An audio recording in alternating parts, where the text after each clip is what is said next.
একটু মনোযোগ দিয়ে শোনেন। সহিহ মুসলিম হাদিস নাম্বার 764, ইসলামিক ফাউন্ডেশনের হাদিস নাম্বার অনুযায়ী।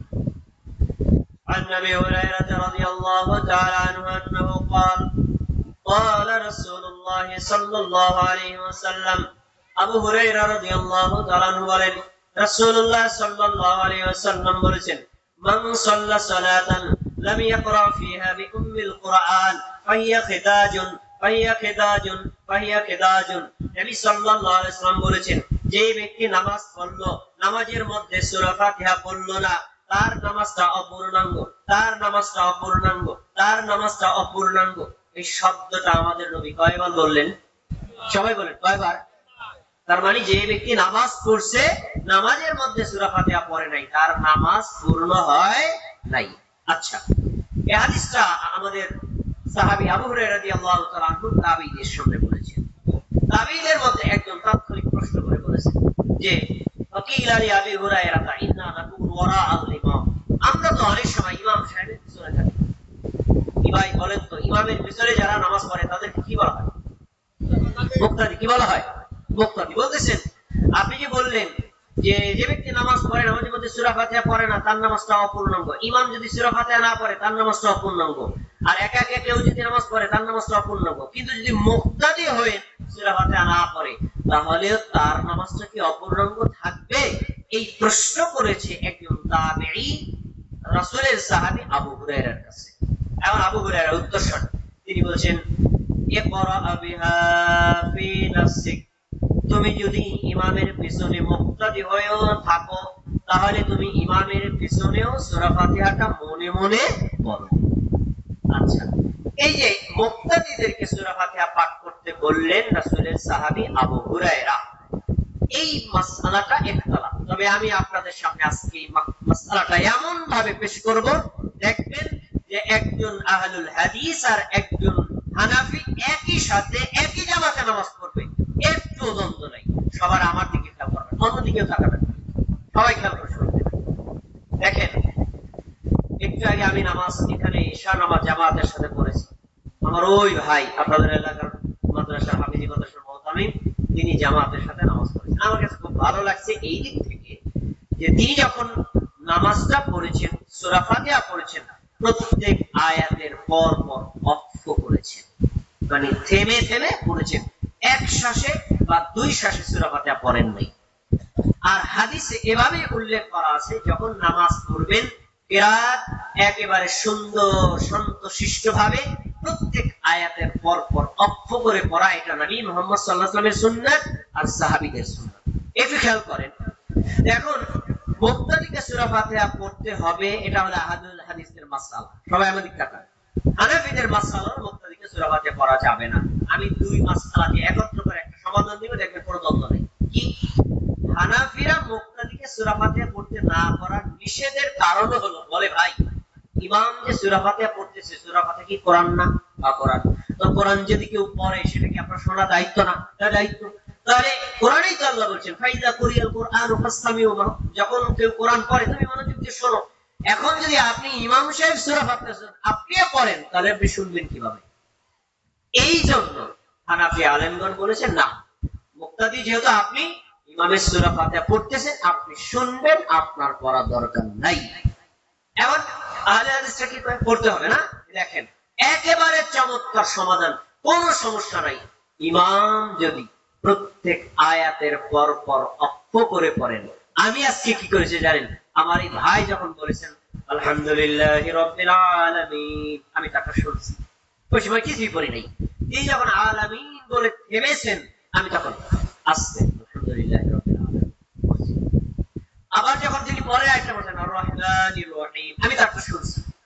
এরপর যখন তিনি থেমে গেছেন, আমি তখন পড়ছি আর রহমানির রহিম। এবার আপনারা আমাদেরকে সবাই তাকায় বলেন, আমার কি ওই ভাইয়ের কিরাআতটা শোনা হয়েছে না হয় নাই? আর আমার পড়াটা হয়েছে না হয় নাই? এখন দ্বন্দ্বটা রইল কোথায়? বলেন তো, দ্বন্দ্বটা রয়েছে কোথায়? আমার পড়াও হয়েছে, আলহামদুলিল্লাহ।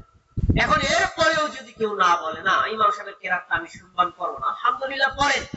এই যে ইখতিলাফপূর্ণ মাসআলা, এটা থাকবে মুসলমানদের মধ্যে। আপনি চাইলেও সারা পৃথিবীর মুসলমানদেরকে এক কাতারে নিয়ে আসতে পারবেন না। কি করতে হবে? ইখতিলাফি মাসআলায় আপনার কাছে কোরআন হাদিসের আলোকে গবেষণায় যেটা উত্তম মনে হবে আপনি সেটা আমল করবেন। এর বিপরীত যদি কোনো হাদিস থাকে, যদি এর উপর কেউ আমল করে, আপনি তাকে বলতে পারেন যে ভাই আমি হাদিসটা এভাবে পেয়েছি, আমি আমল করি, কিন্তু তার সাথে আমার হিংসা, বিদ্বেষ, মারামারি, শত্রুতা, দলীয় গোলামি এগুলো কি থাকবে? কখনোই থাকবে না।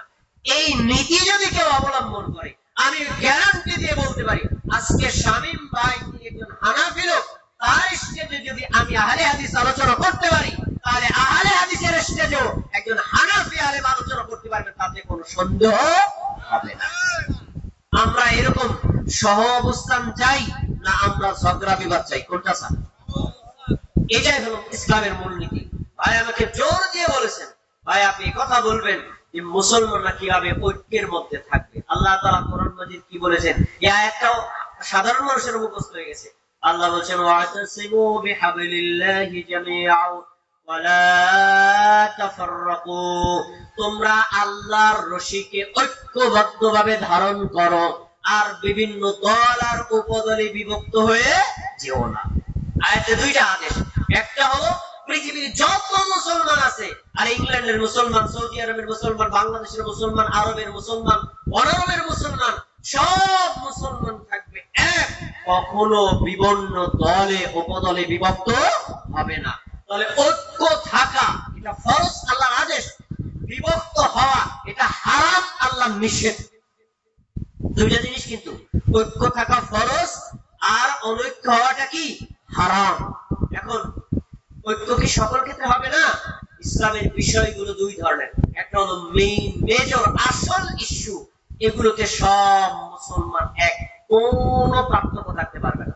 আচ্ছা বলেন তো, হানাফি ঈমান আনবে একরকম আর আহলে হাদিসরা ঈমান আনবে অন্যরকম, এরকম কোন নীতি আছে? কোন নীতি আছে ভাই? কোন নীতি নাই। আহলে হাদিস ঈমান আনবে যেমন, হানাফিও ঈমান আনবে তেমন, শাফিও ঈমান আনবে তেমন। প্রত্যেক মুমিন মুসলমানের জন্য ইসলামের মৌলিক নীতির কোনো ভেদাভেদ নাই, কিন্তু আমল করতে গিয়ে কিছু কিছু বিষয়ে ইখতিলাফ আছে। তো যেই বিষয়গুলো ইখতিলাফ আছে ওই বিষয়ে আপনাকে যেটা আপনার গবেষণায় উত্তম মনে আমল করবেন, কিন্তু বিপরীত যে আছে তার সাথে কখনো হিংসা, বিদ্বেষ, গীবত, পরনিন্দা, শত্রুতা পোষণ করা ইসলামে কোনো ধরনের বৈধ না। আমাদের দেশে এরকম শত্রুতা আছে না নাই? আর এই থাকার কারণেই আজ মুসলমানরা দুর্বল, অমুসলমানরা সবল। আমি একটা উদাহরণ দিয়ে আমার আলোচনার ভিতরে যাচ্ছি। আপনারা নাকি কয়জন এটা জানেন? ফরিদপুরে দুইজন মুসলমানকে পিটাইয়া মারছে, জানেন নাকি? এটা জানেন না? আপনি জানেন মুসলমানকে পিটাইয়া মারছে কারা? বলেন ভাই, কারা? না, দুইজন মুসলমানকে পিটাইয়া মারছে দুইজন হিন্দু। কারণটা বলে শেষ করছি। একটা প্রাইমারি স্কুল, স্কুলের কাজ চলতেছে, ওখানে কিছু শ্রমিক নিয়োগ করছে, শ্রমিকরা হলো মুসলমান, মানে মিস্ত্রি। আর পার্শ্ববর্তী এলাকা সবাই হিন্দু, পাশে আছে একটা মন্দির। তো মন্দিরে কি থাকে? ওনাদের মূর্তি থাকে না? তো ওই যে দশ হাতে যে মূর্তি, কালী মন্দির, কালী যে দেবতা, এই দেবতার গায়ে ওনারা দামি একটা শাড়ি পরাই দিচ্ছে, হিন্দুরা পরাই দিচ্ছে ওনাদের মানে পূজা উপলক্ষে। কে বা কারা এই মূর্তির এই গায়ের যে কাপড় আছে, কাপড়ে আগুন ধরে গেছে, কাপড়টা পুড়ে গেছে। এখন মূর্তির গায়ে যে কাপড় আছে, কাপড়টা যদি পুড়ে যায়, মূর্তিটা কি উলঙ্গ হয়ে যায় না? তো মূর্তিটা তো ওনাদের দেবতা, দেবতারে উলঙ্গ করছে, এটাতে ওনাদের আঘাত লাগছে না লাগে নাই ভাই? লাগছে না? লাগছে। এখন এই কাজ করছে কারা? ওনারা মাইন্ড করছে এই মিস্ত্রিরাই, কারণ ওনারা মুসলমান, এই মুসলমান মানে এটা ওনাদের ধারণা, সত্য হতেও পারে নাও হতে পারে, এটা ওনাদের ধারণা, সত্য হতে পারে নাও হতে পারে। এই জন্য ওনাদেরকে রুমের মধ্যে আটকাইছে, এরপর ইচ্ছা মতো পিটাইয়া দুইজন জায়গায় মারা গেছে, একজন মারাত্মক ভাবে আহত অবস্থায় হাসপাতালে ভর্তি করছে। এবার একটু বলেন তো, মারছে কারা? কাদেরকে মারছে? বাংলাদেশে হিন্দু বেশি না মুসলমান বেশি? তারপরে মুসলমানদেরকে হত্যা করা হলো কেন? মুসলমানরা আজ দুর্বল, মুসলমানরা নিজেদের মধ্যে হিংসা, বিদ্বেষ, নিজেদের মধ্যে দলাদলি নিয়ে ব্যস্ত। এই জন্য মুসলমানদের হাতে মুসলমান মার খাচ্ছে, বলে সত্য না মিথ্যা? তাহলে আজ আমাদের কোন দলাদলির সুযোগ নাই। হানাফি, শাফি, হাম্বলি, মালিকি, আহলে হাদিস একই জামাতে নামাজ পড়বো। একজন হানাফি ইমাম হবে, আমি হব মুক্তাদি, আমি ইমাম হব, একজন হানাফি হবে মুক্তাদি।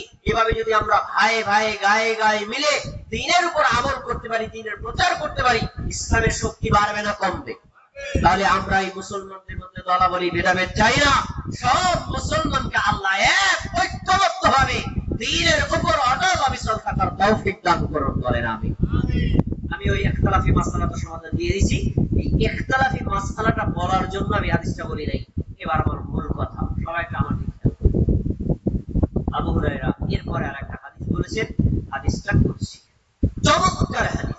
তিনি বলেছেন, শোনো, ফাইন্নী সামিআতু রাসূলুল্লাহি সাল্লাল্লাহু আলাইহি ওয়াসাল্লাম ইয়াকুলু, তুমি শোনো, আমি আল্লাহর নবীকে বলতে শুনেছি, ক্বাল আল্লাহু তাআলা, আল্লাহ তাআলা বলেছেন, আসলামতু সালাতা বাইনি ওয়া বাইনা আবদি নিসফাইন, আমি আল্লাহ আমার বান্দা আর আমার মধ্যখানে নামাজটাকে দুই ভাগে ভাগ করেছি। সবাই আমার দিকে তাকিয়ে শুনুন কথা, সবাই। চমৎকার হাদিস, খেয়াল করে শুনেন। আল্লাহ রাব্বুল আলামিন বলেছেন, আমি আল্লাহ আর আমার বান্দা, আল্লাহ এবং বান্দার মাঝখানে আমি নামাজটাকে দুই ভাগে ভাগ করেছি। সবাই বলেন, কি ভাগ করেছেন? কয় ভাগে ভাগ করেছেন? প্রথম ভাগ হলো আল্লাহর, দ্বিতীয় ভাগ হলো বান্দার। এবার নামাজটার ভাগটার বিশ্লেষণ দেখেন।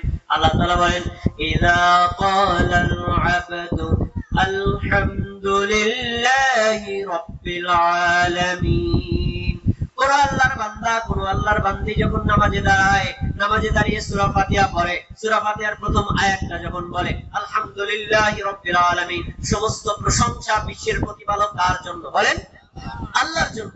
আয়াতটা যখন বান্দা বলে, আল্লাহ বলেন হামিদানি আবদি, আমার বান্দা আমার প্রশংসা করেছে। সুবহানাল্লাহ, প্রথম আয়াত। পরের আয়াত যখন বান্দা বলে আর রহমানির রহিম, আল্লাহ হলেন পরম করুণাময় অসীম দয়ালু। ক্বাল আল্লাহু তাআলা, আল্লাহ তাআলা বলেন আসনা আলাইয়া আবদি, আমার বান্দা আমার গুণগান করেছে। সুবহানাল্লাহ। আয়াত গেল কয়টা? গুনবেন, সবাই গুনবেন।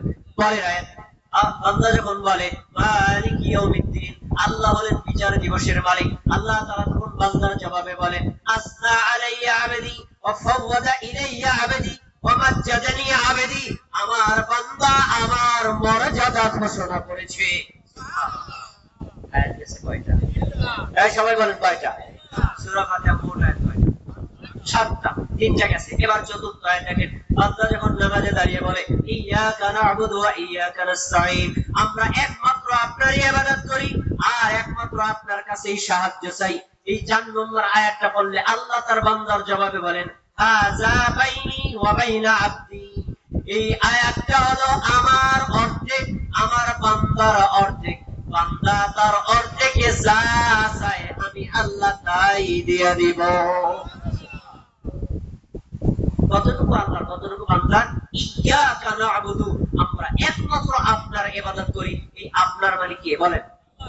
আল্লাহ। আমরা কার ইবাদত করি? এইটুকু হলো আল্লাহ। এবার একটু খেয়াল করেন, 3.5 আয়াত কার সম্পর্কে গেল? এবার পরে 3টা আয়াত যখন বান্দা বলে ইহদিনাস সিরাতাল মুস্তাকিম, হে আমাদের আল্লাহ আপনি আমাদেরকে সরল সঠিক রাস্তা দেখান।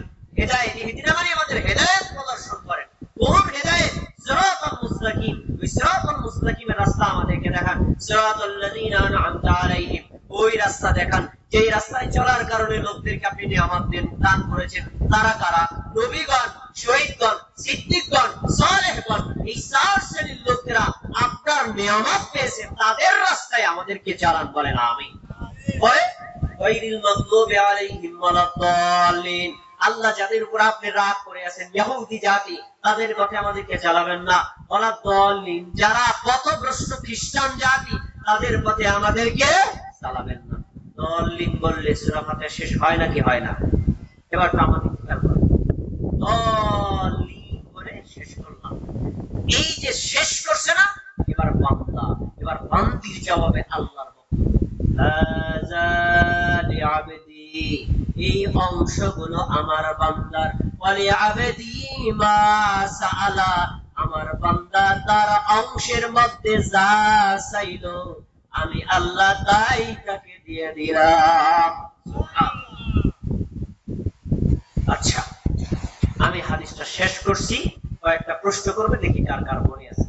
বলেন তো, আল্লাহ কি ভাগ করছিলেন? সালাত বা নামাজ কি ভাগ করছিলেন? পরে যে ভাগের বিশ্লেষণ দেখলেন, নামাজ ভাগ করছে না সূরা ফাতিহা ভাগ করছে? যদি নামাজ ভাগ করত তাহলে আল্লাহ বলতেন, প্রথম রুকু আমার, দ্বিতীয় রুকু বান্দার, প্রথম কেরাত আমার, দ্বিতীয় কেরাত বান্দার, প্রথম রুকু সিজদা আমার, দ্বিতীয় সিজদা বান্দার, প্রথম দোয়া আমার, দ্বিতীয় দোয়া বান্দার। এভাবে ভাগ করছেন? তাহলে প্রথমে যে আল্লাহ বললেন আমি নামাজ ভাগ করছি, পরে দেখা গেল নামাজ না, ভাগ করছে সূরা। কি ভাগ করলেন? এর মিনিং হলো আল্লাহর দৃষ্টিতে সূরা ফাতিহা নামাজ, নামাজই সূরা ফাতিহা। এজন্য নামাজের মধ্যে সূরা ফাতিহা না পড়লে নামাজ পূর্ণ হয় না। আমি হাদিসটা বলেছি যেই কারণে আমার ভূমিকা শেষ। এবার আমি মূল বক্তব্যে যাওয়ার আগে একটা কথা খেয়াল করি, সবাই খেয়াল করেন। আচ্ছা বলেন, সব মুসলমান সূরা ফাতিহা পড়ে, কেউ বাদ নাই? সবাই পড়ে। হানাফিরা ইমাম হলে পড়ে, একাকী হলে পড়ে, মুক্তাদিরা পড়ে না। কিন্তু ইমাম হলে পড়ে তো, মুক্তাদি না হোক, কিন্তু একাকী হলে পড়ে তো। আরে আরে হাদিসরা ইমাম হলে পড়ে, মুক্তাদি হলে পড়ে, একাকী হলে পড়ে তো। আচ্ছা, যদি পড়ে, আল্লাহ তাআলা কি বলছেন? যে সূরা ফাতিহা পড়লো আর ইহদিনাস সিরাতাল মুস্তাকিম চাইলো, আমি আল্লাহ বললাম তোমাকে আমি সিরাতাল মুস্তাকিমের হেদায়েত দিয়ে দিলাম। কিন্তু কি আসলে সবাই হেদায়েত পায়? কেন পায় না? আল্লাহ তো দিচ্ছে। এই যে কেন পায় না, তার জবাবে আজকের বক্তব্য আমার। আমি এখন ভূমিকা শেষ করছি, মূল বক্তব্যে যাচ্ছি। কেন পায় না? আরে সূরা ফাতিহা পড়ে হেও তো আল্লাহ তোরে হেদায়েত দিলাম যা। হানাফি সূরা ফাতিহা পড়ে আল্লাহ তোরে হেদায়েত দিলাম যা। কিন্তু কি আহলে হাদিস বলেন, হানাফি বলেন, শামবলি বলেন, মালিকি বলেন, সবাই কি হেদায়েত পায়? মুসলমানদের মধ্যে গোমরা নাই, পথভ্রষ্ট নাই, হেদায়েত থেকে বঞ্চিত লোক নাই, কুফরের মধ্যে নাই, শিরকের মধ্যে নাই, হেদায়েতের মধ্যে নাই, আছে কেন? এই কেন আর উত্তরে আজকে আমার বয়ান। অল্প সময় কথা বলবো, সবগুলো কথা কোরআন থেকে হাদিস থেকে। যদি আপনারা একটু মনোযোগ দিয়ে শোনেন না, আজকের এখান থেকে একটা মৌলিক কিছু শিক্ষা নিয়ে যেতে পারবেন। ভাই একটু খেয়াল করে শোনেন। আপনি যদি শুধু একটা বিষয় নোট করেন, কেন একজন মানুষ হেদায়েত পায় না, কেন একজন মানুষ গোমরা হয়, কেন একজন মানুষ পথভ্রষ্ট হয়, আমি কোরআন পড়বো আর এইগুলো নোট করবো, হাদিস পড়বো আর এগুলো নোট করবো, দেখবো কোন কোন কারণে মানুষ হেদায়েত পায় না। এই কারণগুলো যদি আপনি নোট করেন না, আপনার বিশাল একটা খাতা হয়ে যাবে। এতগুলো কারণ আল্লাহ কোরআনে উল্লেখ করেছেন, এতগুলো কারণ আল্লাহ হাদিসে উল্লেখ করেছেন, যে ওই কারণগুলো কোন মানুষের মধ্যে থাকলে সে হেদায়েত পায় না। এখন এই কারণগুলো সব বলার সময় তো নাই, আমি এগুলো থেকে 6টা কারণ আজকে আপনার সামনে পেশ করব। আমার আত্মবিশ্বাস, আপনারা বাড়িতে থাকেন, দোকানে থাকেন, মা বোনেরা যেখানেই থাকেন, আমার আলোচনাটা যদি মনোযোগ দিয়ে শোনেন না, আমার আত্মবিশ্বাস ইনশাআল্লাহ আপনারা কখনো গোমরা হবেন না। আমরা কি পথভ্রষ্ট হতে চাই না হেদায়েত চাই? হেদায়েত চাই না? হেদায়েত যে মানুষের দরকার তার প্রমাণ কি? আপনি ফরজ নামাজ পড়েন, সুন্নাত নামাজ পড়েন, ওয়াজিব নামাজ পড়েন, আর যে নামাজই পড়েন, প্রত্যেক নামাজে প্রত্যেক রাকাতে সূরা ফাতিহা আমরা পড়ি নাকি পড়ি না? তার ভিতর 5 নম্বর আয়াতটা কি? ইহদিনাস সিরাতাল মুস্তাকিম। আল্লাহ আমাদেরকে সিরাতাল মুস্তাকিমের হেদায়েত দেন। দেখেন আল্লাহ নিজেই শিক্ষা দিয়ে দিচ্ছে, তুমি আল্লাহর কাছে হেদায়েত চাও। যদি হেদায়েতের দরকারই না হতো, তাহলে প্রত্যেক আয়াতে প্রত্যেক রাকাতে আল্লাহ সূরা ফাতিহার মাধ্যমে হেদায়েত চাওয়ার শিক্ষা দিতেন না। আচ্ছা, এবার আমাদের কি কথা শুনতে হবে। মা বোনেরা যারা আছেন তারা একটু মনোযোগ দিয়ে শুনুন, খেয়াল করেন। 6টা মৌলিক কারণ আমি ছোট মানুষ গবেষণা করে পেয়েছি কোরআন হাদিস থেকে, যে 6টা মৌলিক কারণ যদি কারোর মধ্যে থাকে তাহলে সে হেদায়েত পায় না। আমি এক নজরে বলছি, তারপরে বিশ্লেষণ। 1 নম্বর, কোন মানুষের মধ্যে যদি প্রবৃত্তির অনুসরণ থাকে সে হেদায়েত পায় না। 2 নম্বর, কোন মানুষ যদি নেতা আর আকাবিরদের অন্ধ অনুসরণ করে তাহলে সে হেদায়েত পায় না। 3 নম্বর, কোন মানুষ যদি পীর বুজুর্গদের অন্ধ অনুসরণ করে তাহলে সে হেদায়েত পায় না। 4 নম্বর, কোন মানুষ যদি অধিকাংশ লোকের অনুসরণ করে তাহলে সে হেদায়েত পায় না। 5 নম্বর, কোন মানুষ যদি বাপ দাদার অন্ধ অনুসরণ করে তাহলে সে হেদায়েত পায় না। 6 নম্বর, কোন মানুষ যদি তাগুতের অনুসরণ করে তাহলেও সে হেদায়েত পায় না। শিরোনাম শুনে আপনাদের অনেক কষ্ট লাগতে পারে, আমি আগে একটু ভেঙে দিচ্ছি। আপনি বলবেন কি, এই যে হুজুর আসছে না, উনি পীরের বিরোধী, বুজুর্গের বিরোধী, আকাবিদের বিরোধী, নেতার বিরোধী। নাউজুবিল্লাহ। আমি শব্দ কি বলেছি খেয়াল করেন নাই? আমি কথা বলি নাই পীরের অনুসরণ করা যাবে না। পীরের অনুসরণ করা জায়েজ, অন্ধ অনুসরণ করা হারাম। নেতার অনুসরণ করা জায়েজ, নেতার অন্ধ অনুসরণ করা হারাম। বাপ দাদার অনুসরণ করা জায়েজ, কিন্তু অন্ধ অনুসরণ করা হারাম। অনুসরণ অন্ধ অনুসরণ মধ্যে পার্থক্য।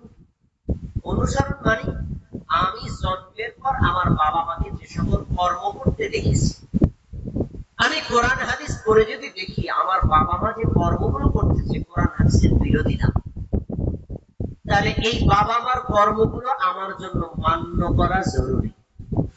আমি যে বাবা মার কর্মগুলো মানছি কোরআন হাদিসের বিরোধী না হওয়ার কারণে, এটাকে বলা হয় অনুসরণ। অন্ধ অনুসরণ কাকে বলে? আমার বাবা এমন একটা কাজ করছেন যে কাজটা কোরআন হাদিস বিরোধী, কোরআন এবং হাদিসের নাই, তারপরেও করছি, এটাকে বলা হয় অন্ধ অনুসরণ। তাহলে অনুসরণ করা জায়েজ, অন্ধ অনুসরণ করা হারাম।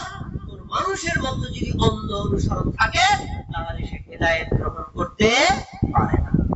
আপনারা জানেন, প্রথমে একটা উদাহরণ দিচ্ছি, তারপর আপনারা জানেন সারা বাংলাদেশে তীব্র গরম চলছে, তাই না? তীব্র গরম চলছে। এই গরম থেকে বাঁচার জন্য আল্লাহ তাআলার নিকটে অনেক বান্দারা এখন ইস্তেসকার সালাত আদায় করছেন, আল্লাহর কাছে বৃষ্টি প্রার্থনা করছেন। আল্লাহর রহমতের উপকারে বৃষ্টি যদি আমাদের উপর আসে তাহলে এই তীব্র গরমের গজব থেকে আমরা রক্ষা পেতে পারি। কাজটা কি সঠিক না ভুল? সঠিক, অবশ্যই সঠিক। তাহলে কাজটা আমাদের করা উচিত, এটাকে সমর্থন করা উচিত। এবার দেখেন, কিছু ভাইয়েরা বাপ দাদার রসম নেওয়াজ অনুযায়ী, তাদের কৃষ্টিকালচার অনুযায়ী করছে কি জানেন? এই বৃষ্টি পাওয়ার আশায় দুইটা ব্যাঙ ধরছে, ধইরা ব্যাঙের মধ্যে বিয়ে করাই দিচ্ছে। ব্যাঙের মধ্যে বিয়ে করাইলা কেন?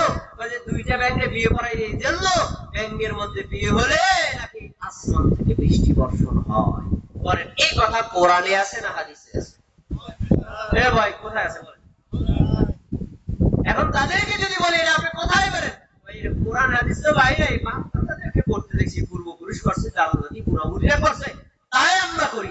তাদেরকে যদি বলি ভাই বাপ দাদা করলেই হবে না, বুড়াবুড়ি করলেই হবে না, কোরআন হাদিসে এগুলো উল্লেখ করা নাই, এই কাজটা শিরক, এটা ছেড়ে দিতে হবে, তারপরেও যদি কোনো মুসলমান ওইটা করে, এটা হলো বাপ দাদার অন্ধ অনুসরণ, এই লোকটা হেদায়েত পাবে না।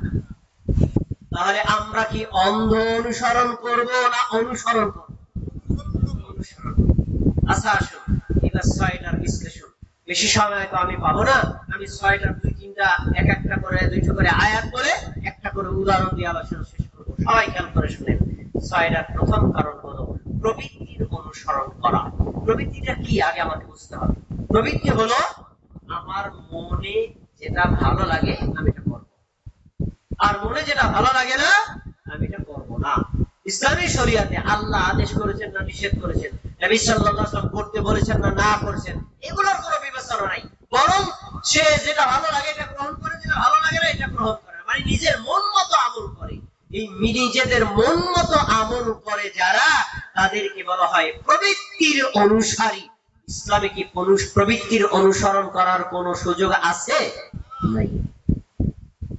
দেখেন কোরআনের আয়াত, আল্লাহ রাব্বুল আলামিন সূরাতুস সাদ 26 নম্বর আয়াতে বলেন, ওয়ালা তাত্তাবি'ল হাওয়া, তুমি কখনো প্রবৃত্তির অনুসরণ করবা না। ফায়ুদিল্লাকা আন সাবিলিল্লাহ, তুমি যদি প্রবৃত্তির অনুসরণ করো, প্রবৃত্তির অনুসরণ তোমাকে আল্লাহর রাস্তা থেকে সরিয়ে দিবে। আয়াতে স্পষ্ট প্রমাণ হয় কোন ব্যক্তি যদি প্রবৃত্তির অনুসরণ করে আল্লাহর রাস্তা থেকে, জান্নাতের রাস্তা থেকে সরে যাবে। জান্নাতের রাস্তা থেকে, আল্লাহর রাস্তা থেকে সরে যায় কারা? হেদায়েত পায় যারা তারা, না গুমরা যারা তারা? তাহলে আয়াতে স্পষ্ট প্রমাণিত হয় প্রবৃত্তির অনুসারী হেদায়েত পায়। আরেকটা আয়াত সূরা কসাসের 50 নম্বর আয়াতে আল্লাহ বলেন, ওয়ামান আযাল্লু মিম্মান ইত্তাবা'a হাওয়াহু বিগাইরি হুদাম মিনাল্লাহ। ওই লোকটার চাইতে বড় গোমরা, বড় পথভ্রষ্ট আর কে হতে পারে যে লোকটার কাছে আল্লাহর পক্ষ থেকে হেদায়েত আসার পরেও প্রবৃত্তির অনুসরণ। এবার আল্লাহর পক্ষ থেকে হেদায়েত কি? কোরআন। আল্লাহর পক্ষ থেকে হেদায়েত কি? নবীর হাদিস। কোরআনও পেলেন, হাদিসও পেলেন। কোরআন হাদিস পাওয়ার পরেও যে আপনি কোরআন হাদিস না মেনে আপনার মন মতো আমল করলেন, এটাই হলো প্রবৃত্তির অনুসরণ। প্রবৃত্তির অনুসরণ করলে আল্লাহ তাকে বলেছেন সে সবচেয়ে বড় গোমরা। এরপরে আয়াতের পরের অংশ আল্লাহ বলেছেন, ইন্নাল্লাহা লা ইয়াহদিল কওমাল যালিমিন। নিশ্চয়ই আল্লাহ জালিমদেরকে হেদায়েত করেন না। জালিম কারা? প্রবৃত্তির অনুসারী যারা তারা। জালিম কারা? পাপিষ্ঠ যারা তারা। তার মানে নিজের প্রবৃত্তির অনুসরণ করা এটা একটা পাপ। এই পাপে যারা জড়িত, আল্লাহ বলেছেন এই জালিমদেরকে আমি হেদায়েত দান করি না। তাহলে বোঝা যায় প্রবৃত্তির অনুসারী হেদায়েত পায় না হেদায়েত থেকে বঞ্চিত হয়। আমরা কি হেদায়েত থেকে বঞ্চিত হতে চাই, না আল্লাহর দেওয়া হেদায়েত পেতে চাই? যদি আল্লাহর দেওয়া হেদায়েত পেতে চাই, তাহলে আজ থেকে আমাদের সিদ্ধান্ত নিতে হবে কোরআনের আয়াত, নবীর হাদিস, সেটা আমাদের সমাজে থাকুক অথবা নাই থাকুক, কেউ করুক অথবা নাই করুক, কেউ সাপোর্ট দেখ অথবা নাই দেখ, আল্লাহর বাণী যদি আমি পাই, হাদিস যদি আমি পাই, আমি এটাকে বিশ্বাস করব, এটাকে আমি আমল করব। কারো সমালোচনায় কোন ধরনের তোয়াক্কা করা যাবে। যদি আপনি এই সিদ্ধান্ত নেন, হেদায়েত দেওয়ার মালিক কে? আল্লাহ। এবার একটা হাদিস বলছি এই টপিকসের। সুনানে আবু দাউদ হাদিস নাম্বার 4599।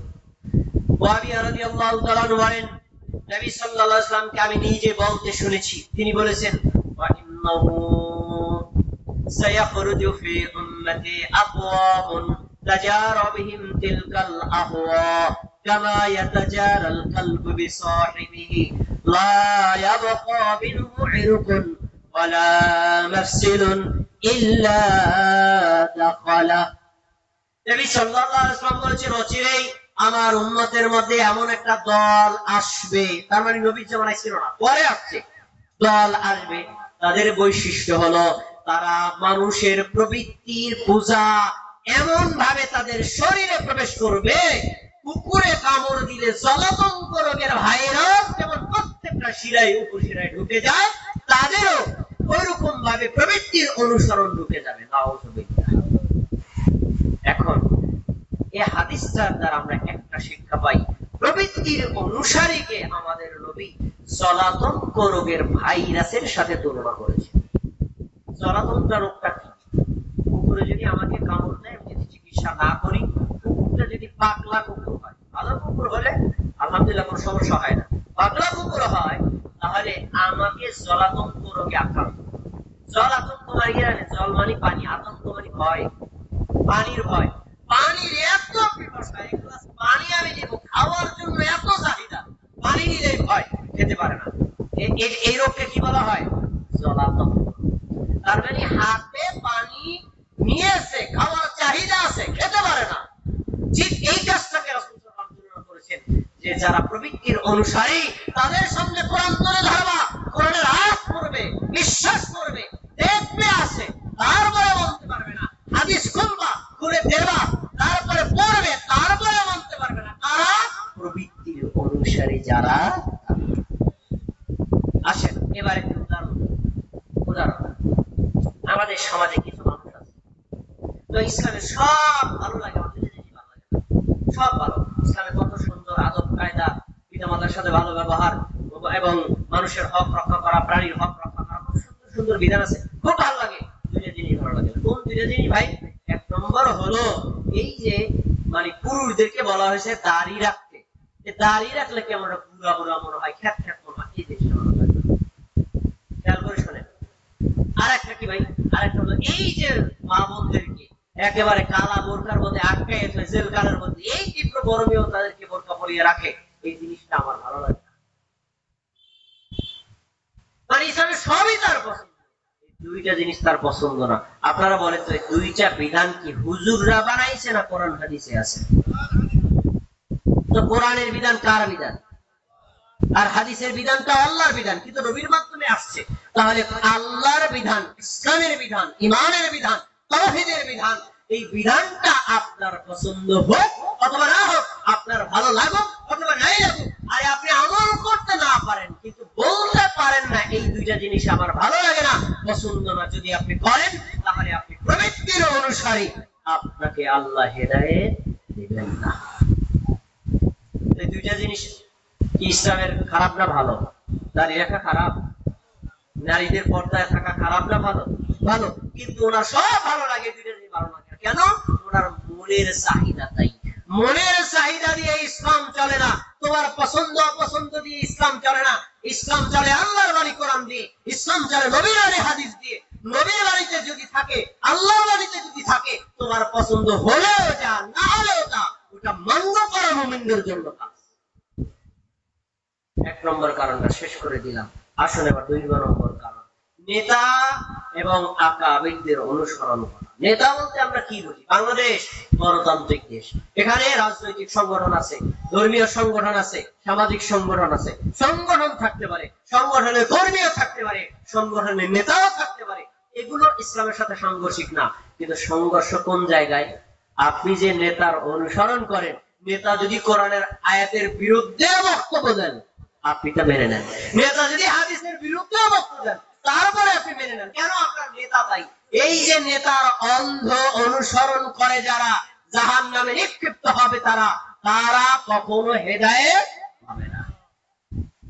শামীম ভাই একটা বিষয় আমাকে বলছিলেন যে ভাই এই বিষয়টা একটু বললেন, সূরা মাইদা 43, 44, 45, 46 নম্বর আয়াতগুলো তো, এগুলো তো কঠিন আলোচনা, এগুলো বললে অনেকের গায়ে লাগে। আল্লাহ তাআলা বলছেন, আমাল্লাম ইয়াহকুম বিমা আনসালাল্লাহ ফাউলাইকা হুমুল কাফিরুন ফাউলাইকা হুমুজ জালিমুন ফাউলাইকা হুমুল ফাসিকুন। আল্লাহ তাআলা একই আমলটাকে তিন ভাবে হাইলাইট করেছেন। যারা আল্লাহর বিধান দিয়ে শাসন করে না তারা জালিম, যারা আল্লাহর বিধান দিয়ে শাসন করে না তারা ফাসিক, যারা আল্লাহর বিধান দিয়ে শাসন করে না তারা কাফির। আল্লাহর বিধান কি? কোরআন। আল্লাহর বিধান কি? নবীর সহিহ হাদিস। তো কোরআনের আয়াত আর সহিহ হাদিসে যেভাবে আছে, যদি আপনি সমাজ চালান, দেশ চালান, রাষ্ট্র চালান, ইউনিয়ন চালান, মেম্বার চালান, এলাকা চালান, অথবা আপনি যে স্থানে দায়িত্বশীল থাকেন কেন, আপনার দায়িত্ব হচ্ছে আল্লাহর বিধান দিয়ে শাসন করা। যদি আপনি আল্লাহর বিধান দিয়ে শাসন না করে অনবরত বিধান দিয়ে শাসন করেন, ফাসিক বলেছেন কে? জালিম বলেছেন কে? কাফির বলেছেন কে? এরকম ফাসিক বাংলাদেশে আছে না? আছে। এই জন্য এমন লোককে আমাদের নেতা নির্বাচিত করতে হবে যে লোক আল্লাহর বিধান বোঝে, নিজে তার বিশ্বাস করে, নিজে আমল করে, জনতার উপর সেটাই প্রয়োগ করার চেষ্টা করে। যদি এমন কি না হয়, তাহলে নেতা যে সকল পাপ করেছে, পাপের সব পাপ আপনাকেও নিতে হবে, আমাকেও নিতে হবে। দেওয়া লাগবে না? কে লাগবে না? তাই এই বিষয়টাও কিন্তু আমাদের নজরদারিতে থাকা খুবই জরুরি। তো এখানে আমি যে কথাটা বলতে চাইলাম, নেতার অনুসরণ করতে পারবেন কিন্তু নেতার অন্ধ অনুসরণ করতে পারবেন না। আরেকটা হলো, আমরা আমাদের সমাজে বড় হুজুর থাকেন, বড় আলেম থাকেন, বড় মুফতি থাকেন, বড় পীর সাহেব থাকেন, বড় বড় জ্ঞানী ব্যক্তিরা থাকেন। হ্যাঁ, এটা থাকবেন, তাদের থেকে আমরা দিন নিব, দিন শিখবো, মাসআলা জিজ্ঞেস করে আমল করব। কিন্তু বড় হুজুর, বড় আলেম, বড় মুফতি, বড় পীর সাহেব যদি কোরআনের বিরুদ্ধে ফতোয়া দেয়, মানা যাবে? হাদিসের বিরুদ্ধে ফতোয়া দেয়, মানা যাবে?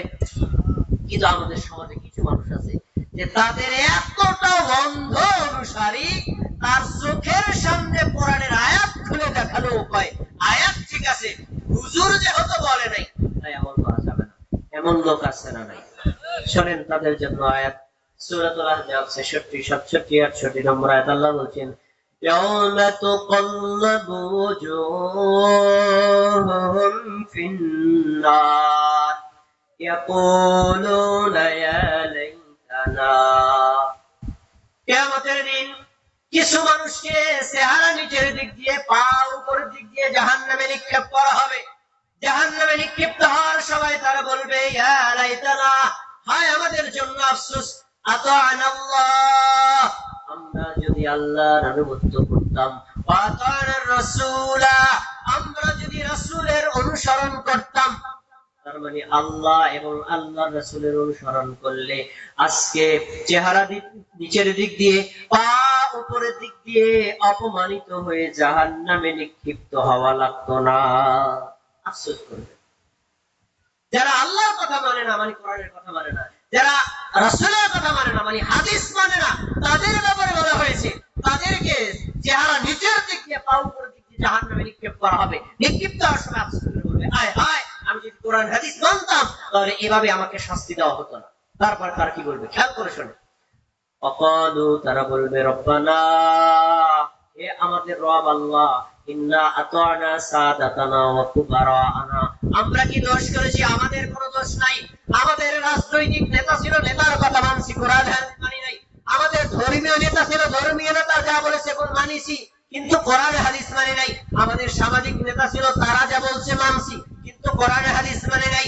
এই রাজনৈতিক নেতা, ধর্মীয় নেতা, সামাজিক নেতা, এই নেতাগুলো আমাদেরকে কোরআন হাদিস মানতে দেয় নাই। আমাদের কোনো দোষ নাই, তাদেরকে শাস্তি দিবেন, আমাদেরকে মাফ করে দিবেন। তারপরে বলবেন ওয়া কুবারানা, আমাদের বড় হুজুর, বড় আলেম, বড় মুফতি সাহেব ফতোয়া দিয়েছেন, তিনি যে কোরআনের বিরুদ্ধে বলেছেন আমি তো জানি না, তার ফতোয়া মানছি। তিনি যে হাদিসের বিরুদ্ধে ফতোয়া দিয়েছেন আমি তো জানি না, আমি তার ফতোয়া মানছি। তার ফতোয়া মানার কারণে কোরআন হাদিস মানতে পারি নাই, আমাদের কোনো দোষ নাই। আল্লাহ, আজকে আপনার কাছে একটা আবেদন আছে, আবেদনটা কি? রব্বানা আতিহিম দিফাইনি মিনাল আযাবি ওয়া লা'আনহুম লা'নান কাবীরা। যে রাজনৈতিক নেতা, যে ধর্মীয় নেতা, যে সামাজিক নেতা, যেই বড় হুজুর, বড় আলেম, বড় মুফতি আমাকে কোরআন মানতে দেয় নাই, হাদিস মানতে দেয় নাই, তার কথা মানতে বাধ্য করেছে, আল্লাহ আপনার কাছে আবেদন হলো আমাকে দিবেন সিঙ্গেল শাস্তি, তাদেরকে দিবেন ডাবল শাস্তি। আজকে এই বিশ্বাস না হয় আজকে যাবেন সূরা আহজাব 66, 67, 68 তিনটা আয়াত অনুবাদ করবেন। আমার অনুবাদের সাথে যদি না মেলে আমাকে বলবেন, একেবারে হুকুম এই শব্দগুলোই দেওয়া। আল্লাহ, ওরা যে হয়তো আমাকে গোমরা করেছে, তাদেরকে দিবেন ডাবল শাস্তি, আমাদেরকে দিবেন সিঙ্গেল শাস্তি। এখন যারা গোমরা করেছে তাদেরকে ডাবল শাস্তি দেওয়ার জন্য বলা হয়েছে, যারা গোমরা হয়েছে তাদেরকে সিঙ্গেল শাস্তির কথা বলা হয়েছে। আল্লাহ কবুল করবেন নাকি করবেন না, এটা আল্লাহ আগেই জানাই দিয়েছে। বলেন সূরা আরাফ 38 নম্বর আয়াত, আল্লাহ বলেন ক্বালা লিকুল্লি দি'ফুন ওয়ালাকিন লা তা'লামুন। যারা গোমরা করেছে তাদেরকে দেওয়া হবে ডাবল শাস্তি, যারা গোমরা হয়েছে তাদেরকে ডাবল শাস্তি, কাউকে সিঙ্গেল শাস্তি দেওয়া হবে না। আজকে আমি মাদারীপুর থেকে এসেছি আপনাদের এখানে বক্তা হিসেবে বক্তব্য দেওয়ার জন্য। আমি যদি কোরআনের আয়াতের বিরুদ্ধে একটা বক্তব্য দেই, আমি যদি হাদিসের বিরুদ্ধে একটা বক্তব্য দেই, আপনি যদি আয়াতটা পাওয়ার পরেও আয়াতটা না মেনে আমার কথা মানেন, হাদিস পাওয়ার পরেও হাদিসটা না মেনে আমার কথা মানেন, তাহলে আমাকেও দেওয়া হবে ডাবল শাস্তি, আপনাকেও দেওয়া হবে ডাবল শাস্তি। তাহলে বোঝা যাচ্ছে কোন নেতা, কোন বড় হুজুর, কোন বড় আলেমের অন্ধ অনুসরণ করা যাবে। অনুসরণ করতে আমি নিষেধ করি নাই। অনুসরণ কি? আরে আজকে আমি যে কথাগুলো বলে যাচ্ছি, যদি কোরআনে থাকে মানবেন, যদি হাদিসে থাকে মানবেন। কোন কথা যদি কোরআন হাদিসের সাংঘর্ষিক হয় বাদ দিয়ে দিবেন, এটা হলো অনুসরণ। কিন্তু যদি বলেন না, হুজুর এত চমৎকার আলোচনা করেছেন, তার কথা কি কোরআনের বিরুদ্ধে যাইতে পারে, তার কথা কি হাদিসের বিরুদ্ধে যাইতে পারে, তারটাই ঠিক, হাদিস কোরআন অত দেখার দরকার নাই, এটাকে বলা হয় অন্ধ অনুসরণ। অন্ধ অনুসারী কখনো হেদায়েত হয় না। আজকে তাহলে একটা সিদ্ধান্ত নেন, আলেম ওলামাদের আমরা অনুসরণ করব নাকি করব না? করব, কিন্তু অন্ধ অনুসরণ করা, সবাই মুক্ত বলেন, অন্ধ অনুসরণ করা মনে থাকবে তো ইনশাআল্লাহ। আচ্ছা, এবার আসুন 3 নম্বর কারণ হলো পীর বুজুর্গদের অন্ধ অনুসরণ করা। আমাদের দেশে অনেক পীর আছেন, অনেক মুরিদ আছেন, পীর মুরিদের সাথে আমাদের কোনো শত্রুতা নাই, তবে একটা দুঃখ কষ্টের কথা হলো, অনেক মুরিদ আছেন পীরের এত অন্ধ ভক্ত হয়ে যান, পীর সাহেব যদি সরাসরি শিরকে লিপ্ত হয়, যদি দেখে আপনার পীর শিরক করে, কয় না পীর সাহেব না উনি কি ভুল করতে পারে, এটাই ঠিক। যদি দেখাই যে দেখেন আপনার পীর সাহেব বেদাত করে, কয় না পীর সাহেব না উনি কি ভুল করতে পারেন, ওইটাই ঠিক। এরকম অন্ধ অনুসারী মুরিদ আছে না নাই? আপনাদেরকে বলবো না, আমি আমার নিজের কথা বলছি, নিজে আমি নিজের গায়ে শুনেছি। একজন মুরিদ বলছেন যে শোনো, আমার পীর সাহেব যদি কোরআন হাদিসের বিরুদ্ধে করে মানবো তো মানবো, এমনকি পীর যদি জাহান্নামে যায় আমি জাহান্নামেও যাব। এমন অন্ধ অনুসারী আছে না নাই? ইসলামে এরকম অন্ধ অনুসরণের কোন সুযোগ নাই। দেখেন আল্লাহ কি বলছেন সূরাতুল আরাফ 3 নম্বর আয়াত, আল্লাহ বলছেন ইত্তাবিউ মা উনজিলা ইলাইকুম মির রাব্বিকুম ওয়া লা তাত্তাবিউ মিন দুনিহি আউলিয়া। শোনো, আল্লাহ তোমাদের উপর যা নাযিল করেছেন তোমরা তা মেনে নাও। আল্লাহ নাযিল করেছেন কি? সবাই বলেন কি নাযিল করেছেন? বলেন কোরআন। আর কোরআনের আয়াতের ব্যাখ্যা করেছেন নবীর হাদিস। তার মানে কোরআন হাদিস দুইটাই। তো তোমরা কোরআন এবং হাদিস মান্য করো, আর কোরআন হাদিস বাদ দিয়ে তোমরা তোমাদের ওলি আউলিয়া পীর বুজুর্গদের অনুসরণ করো না। এই কথা কার? পীর বুজুর্গদের অনুসরণ করা যাবে, কিন্তু পীর বুজুর্গরা যদি কোরআন হাদিসের বিরুদ্ধে বলে অনুসরণ করা যাবে না। এরপরে আল্লাহ আরো সতর্ক করেছেন। আমাদের সমাজের মানুষ বলে কি পীর সাহেব কি ভুল করতে পারে? পীর সাহেব কি কোরআন হাদিস কম জানে? পীর সাহেব কি জেনে শুনে শিরক বিদআত করতে পারে, কুফরি করতে পারে? না, পীর সাহেব এটা করতে পারে না, তাইলে তার মানতে হবে। এরকম থিওরিতে যারা আছেন, কোরআনই বলছে পীর সাহেব ভুল করে। দেখেন সূরা তাওবা 34 নম্বর আয়াত, আল্লাহ বলেন ইয়া আইয়ুহাল্লাযীনা আমানু ইন্না কাসীরাম মিনাল আহবারি ওয়ার রুহবানি লা ইয়াকুলুনা আমওয়ালান নাস বিল বাতিল ওয়া ইয়াসুদ্দুনা আন সাবিলিল্লাহ। হে মুমিনগণ, তোমাদেরকে সতর্ক করছি, এই পৃথিবীতে যারা পীর বুজুর্গ ঠাকুর পাত্রী আর যারা ধর্মযাজক আছে, যারা ধর্মের দায়িত্ব নিয়ে ধর্ম পালন করে, ধর্ম প্রচার করে, তাদের মধ্যে অধিকাংশই মানুষের সম্পদ অন্যায়ভাবে ভক্ষণ করে আর মানুষদেরকে আল্লাহর রাস্তা থেকে ফিরিয়ে। এ কথা কার? আমার কথা কার? অধিকাংশ ধর্মযাজক, অধিকাংশ ঠাকুর, অধিকাংশ আলেম, অধিকাংশ পীর, অধিকাংশ বুজুর্গ তারা মানুষের সম্পদগুলো অন্যায়ভাবে ভক্ষণ করে, কিন্তু আল্লাহর সত্যের দিকে মানুষদেরকে ডাকে না। কেন? তার পীর পূজা বন্ধ হয়ে যাবে তাই, কেন তার পেট পূজা বন্ধ হয়ে যাবে তাই, কেন তার পকেট পূজা বন্ধ হয়ে যাবে তাই। এরকম লোক আছে না নাই? আছে। দেখেন আপনাদের একটা প্রশ্ন করি, উত্তর সবাই বুঝে শুনে দিবেন। আল্লাহ ছাড়া অন্য কাউকে সিজদা করা যায়? জায়েজ আছে? আল্লাহ তাআলা কোরআন মাজিদে বলেছেন লা তাসজুদু লিশ-শামসি ওয়ালা লিল-কমারি, তোমরা চন্দ্রের সিজদা করবে না আর সূর্যকে সিজদা করবে না, বরং ওয়াসজুদু লিল্লাহিল্লাযী খালাকাহুন্না, যা সৃষ্টি করেছেন যিনি, সূর্য সৃষ্টি করেছেন যিনি, তোমরা তাকে সিজদা করো। বলেন তো যা সূর্য সৃষ্টি করেছেন কে? তার মানে সিজদা পাওয়ার একমাত্র হকদার হলেন আল্লাহ। আরেকটা হাদিস তিরমিজিতে আছে, নবী সাল্লাল্লাহু আলাইহি ওয়াসাল্লাম বলেছেন হে পৃথিবীর নারী জাতি সব, আমি তোমাদেরকে সতর্ক করে বলছি, যদি আল্লাহ ছাড়া অন্য কাউকে সিজদা করা বৈধ হতো, পৃথিবীর সব স্ত্রীদেরকে বলতাম তোমরা তোমাদের স্বামীদেরকে সিজদা করো, কিন্তু আল্লাহ ছাড়া অন্য কাউকে সিজদা দেওয়া জায়েজ নেই। এজন্য আমি কোন নারীকে বলি নাই তার স্বামীকে সিজদা করো। এই হাদিস কি বোঝায়? আল্লাহ ছাড়া অন্য কাউকে সিজদা করা যাবে? সবাই তো বলে, যুবক বাইরে বলেন আল্লাহ ছাড়া অন্য কাউকে সিজদা করা যাবে? কিন্তু আপনারা তো ইন্টারনেট চালান, বলেন তো বাংলাদেশে এমন ওই পীর আছে না নাই মুরিদের সিজদা নেয়? নাই। আর এমন মুরিদ আছে না নাই কবরে সিজদা করে, মাজারে সিজদা করে, পীরের দরগায় সিজদা করে, পীর সাহেবকে সিজদা করে, এমন মুরিদ বাংলাদেশে আছে না নাই? আরে ভাই, পীর সিজদা করে এটার ভালো পান, ভালো পান, খারাপ হলো আরো জঘন্য। পীর সাহেব যেই চেয়ারে বসতো, পীর সাহেব মরে কবরে চলে গেছে, সেই চেয়ারকে সিজদা দেওয়া মুরিদ বাংলাদেশে আছে, আছে না নাই? এখন এই মুরিদকে যদি ডেকে জিজ্ঞেস করি, প্রিয় ভাই, প্রিয় বোন, আপনি বলেন তো ইচ্ছে আটটাকে আপনি সেজদা দিলেন কেন?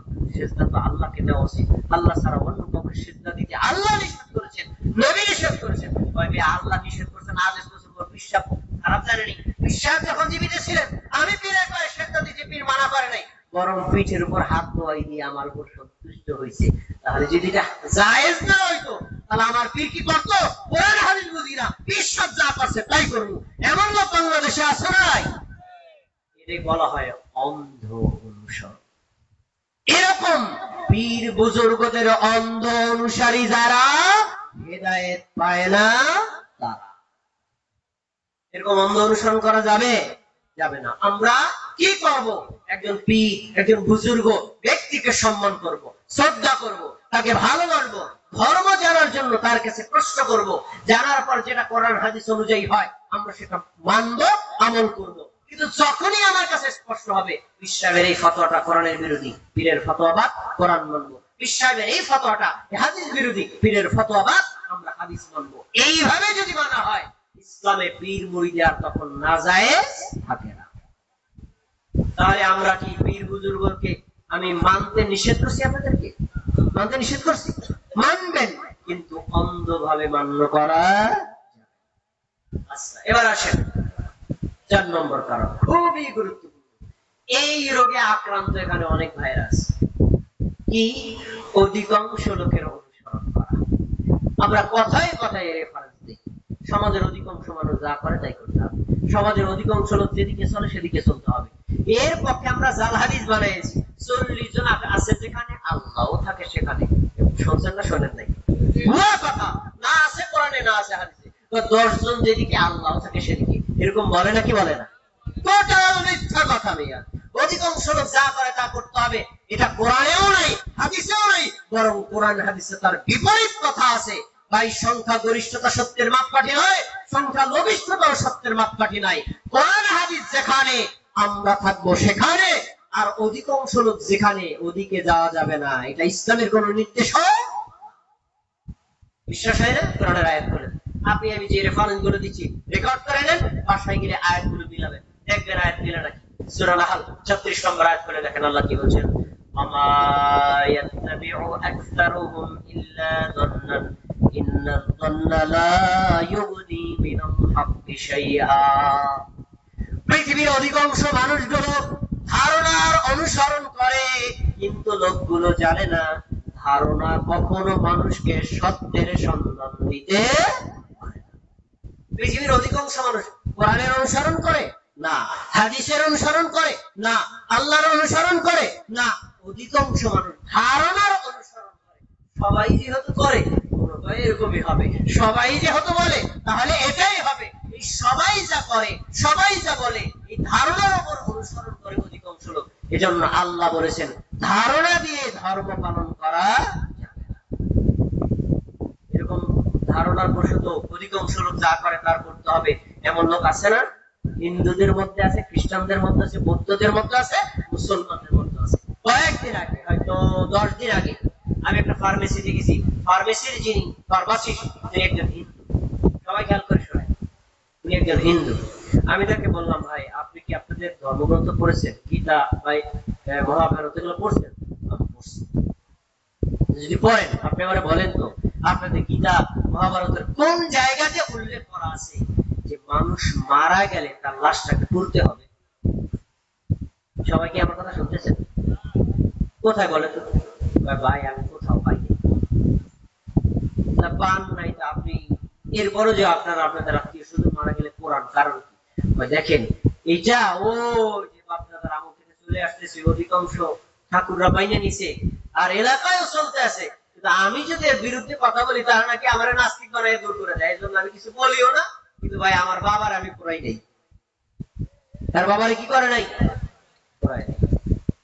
এই যে সবাই যা করে তাই করে, অধিকাংশ লোক যা করে তাই করতেছে, বাপদাদার আমল তো করে আসতেছে, ধর্মগ্রন্থে নাই, তারপরেও মানছে। এমন অনুসারী হিন্দুদের মধ্যে যেমন আছে, মুসলমানদের মধ্যে আছে না? জানা থাকা দরকার, সংখ্যাগরিষ্ঠ লোক দিয়ে ধর্ম পালন করা যাবে না, ধর্ম পালন করতে হবে কোরআন হাদিস দিয়ে। এমনকি এই বিধানটা শুধু সাধারণ মুসলমানদের জন্য না, বরং নবী রাসূলদের জন্য এই বিধান। সূরা আনআম 116 নম্বর আয়াত, 117 নম্বর আয়াত, আয়াত দুটো পড়ে দেখেন আল্লাহ কি বলেন। ওয়াইন তুতি আকসারা মান ফিল আরদি ইউদিল্লুকা আন সাবিলিল্লাহ। নবী মুহাম্মদ সাল্লাল্লাহু আলাইহি সাল্লাম, তুমি যদি পৃথিবীর অধিকাংশ লোকের কথা মেনে চলো, তাদের আনুগত্য করো, তাদের বিশ্বাসে বিশ্বাস করো, তাদের আমলে আমল করো, তাহলে জেনে রাখো ইউদিল্লুকা আন সাবিলিল্লাহ, তারা তোমাকে আল্লাহর রাস্তা থেকে সরিয়ে দিবে। কেন? ইয়াত্তাবিউনা ইল্লা যান্না ওয়া ইনহুম ইল্লা ইয়াখরুসুন। পৃথিবীর অধিকাংশ লোক ধারণার অনুসরণ করে আর আন্দাজে কথা বলে।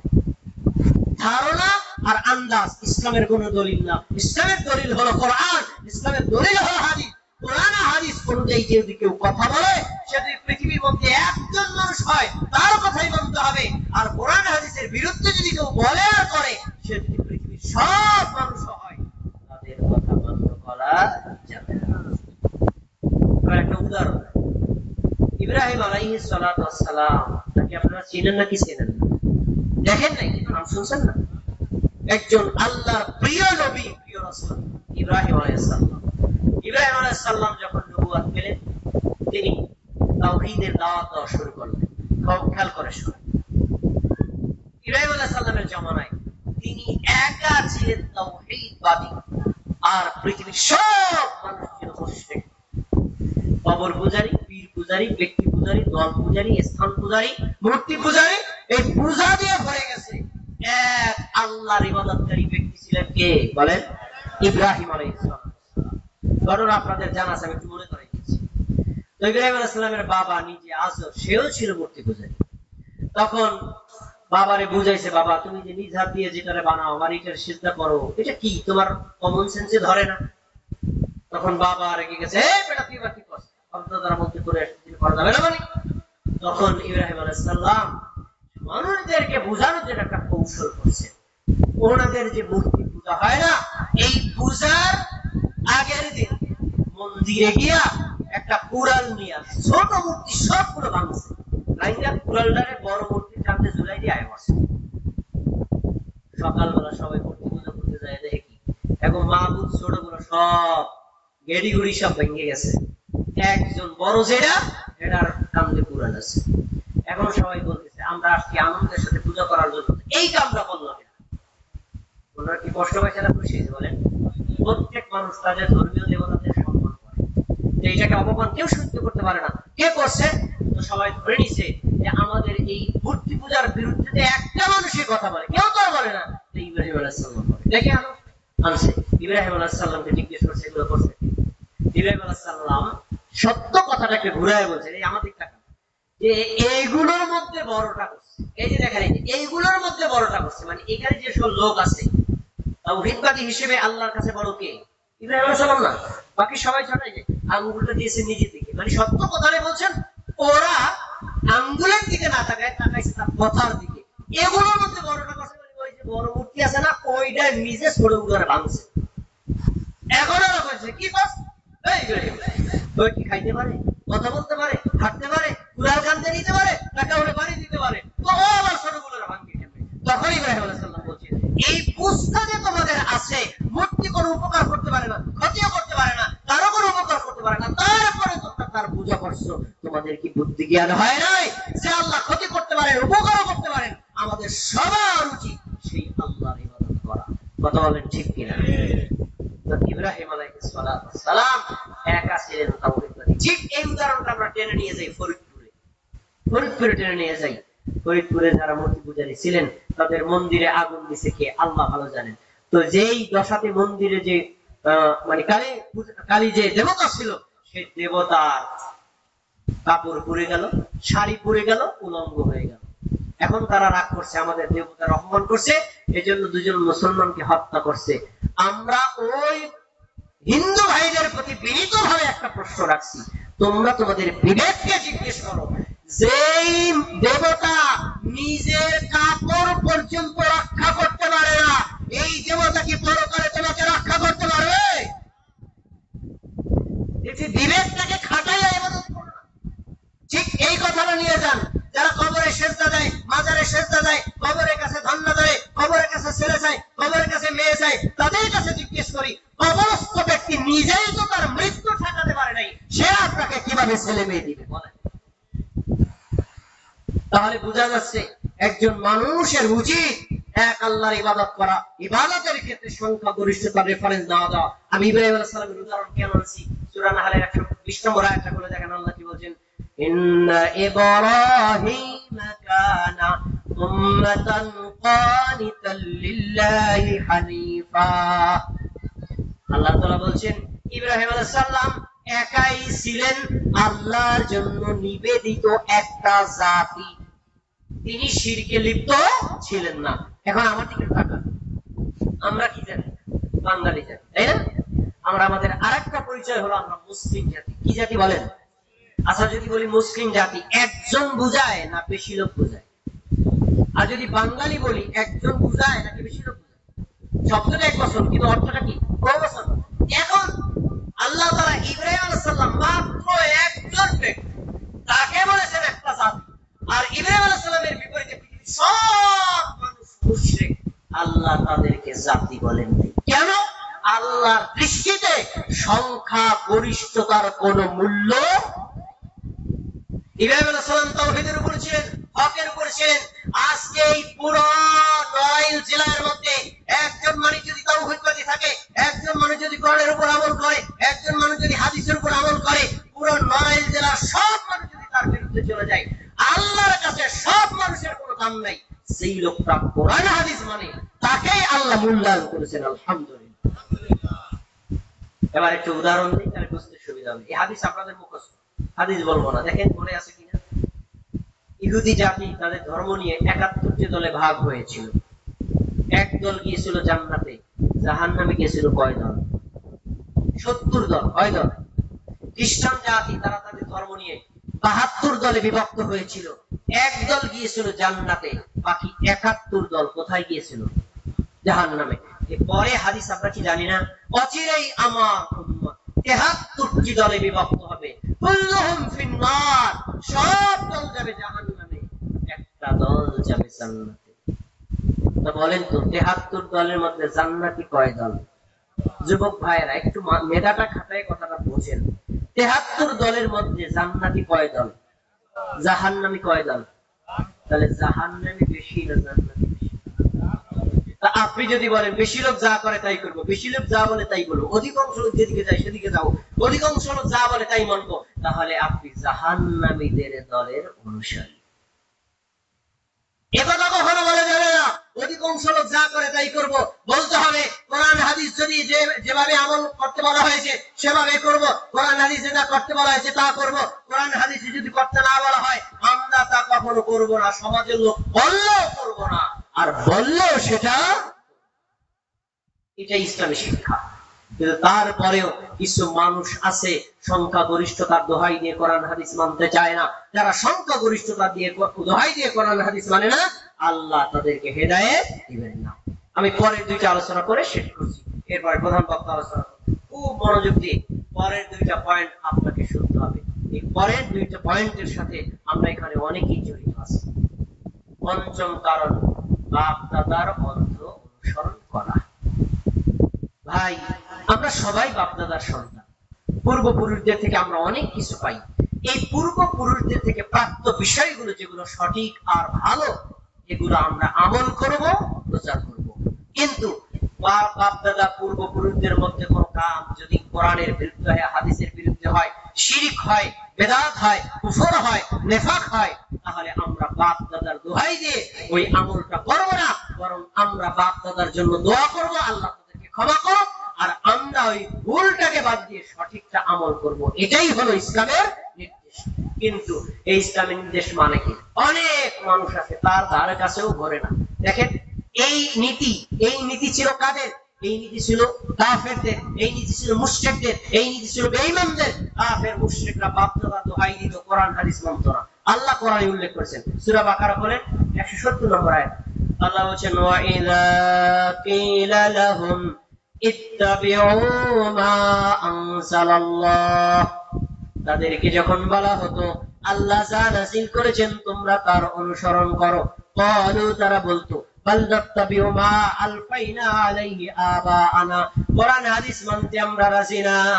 আমাদের বাপ দাদাদেরকে 360টা মূর্তির পূজা করতে দেখছি না, ওইটাই করব। কোনো কথা নাই, কোরআন হাদিস মানতে রাজি না, বাপ দাদারে পূজা করতে দেখছি না, পূজাই করে। এ কথা বলতো কারা? মুমিন মুসলমান না কাফেররা? কারা? আল্লাহ তাদেরকে বলছেন আওয়ালাউ কানা আবাউহুম লা ইয়াকিলুনা শাইআন ওয়া লা ইয়াহতাদুন, এই তোমাদের বাপ দাদারা যদি জ্ঞানী না হয়, বাপ দাদারা যদি মূর্খ হয়, তাহলে হিদায়াত প্রাপ্ত না হয়, তারপরেও কি তাদের অনুসরণ করবা?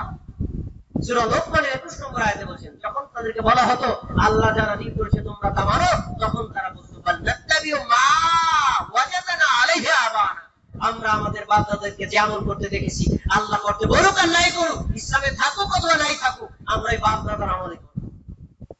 আল্লাহ বলেন আওয়ালা কানা শাইতানু ইয়াদউহুম ইলা আযাবিস সাঈর, এরা কি জানে না বাপ দাদার দোহাই শিখিয়ে দিয়ে শয়তান তাদেরকে জ্বলন্ত আগুনের দিকে নিয়ে যাচ্ছে? এরা কি তারা জানে না?